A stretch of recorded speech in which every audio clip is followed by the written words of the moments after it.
இப்போ வந்து பார்த்தீங்கன்னா நம்ம வண்டியை திரும்ப ஸ்டார்ட் பண்ணியாச்சு. சின்ன ட்ரிப் தான் ரூம்ல இருந்து எடுத்திருக்கேன். அது வந்து பார்த்தீங்கன்னா பல்லாவரம். இப்போ மணி வந்து டைம் வந்து பார்த்தீங்கன்னா கரெக்டாக 9 மணி ஆகுது, 9:10 ஆகுதுங்க. நம்ம போனோம்னா ஒரு 10, 11 மணிக்குள்ள ஏர்போர்ட்ல ஒரு நல்ல ட்ரிப்பை எடுத்துடலாம். ஸோ அதனால தான் சரி சின்ன ட்ரிப்பாக இருந்தாலும் பரவாயில்ல போகலாம் அப்படின்ட்டு எடுத்துட்டேன். ஓகேங்க, ட்ராப் பண்ணிட்டு ட்ராப் பண்ணி முடிச்சிட்டோங்க.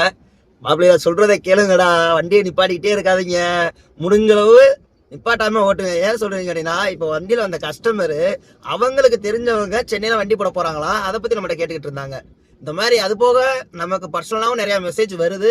நிறைய பேர் உள்ள என்ட்ராக போறாங்கன்னு நினைக்கிறேன். நான் யாரும் வர சொல்லலப்பா சாமியா, நீங்களாம் வந்துட்டு ஏதாவது ஒன்று ஆகி போய் என்ன எதுவும் சொல்லாதீங்கப்பா.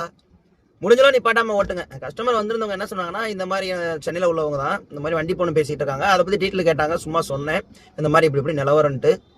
நமக்கு என்ன நடக்குதோ அதை தான் சொன்னேன். அதுக்கு மீறினா உங்களுக்கு ரொம்ப கன்ஃபியூஸாக இருந்துச்சுன்னா அதுக்கு மீறினா இன்ஸ்டா போய் பாருங்கன்னு ஓகேன்னு இருக்காங்க. ஸோ முடிஞ்சளவு நிறைய பேர் உள்ள வரத்தான் செய்வாங்க, போகிறவங்க போகிறதையும் செய்வாங்க. எல்லாம் நடந்துக்கிட்டு தான் இருக்கும். அதை பற்றிலாம் யோசிக்கக்கூடாது. நம்ம டியூட்டியை ஒரு 8 மணி நேரம் நிப்பாட்டாமல் ஓட்டணுமா, ஓரளவுக்கு கொஞ்சம் காசு எடுத்தோமா, அப்படியே போய் படுத்தோமா, நிம்மதியாக தூங்கணுமா, அவ்வளோதான்.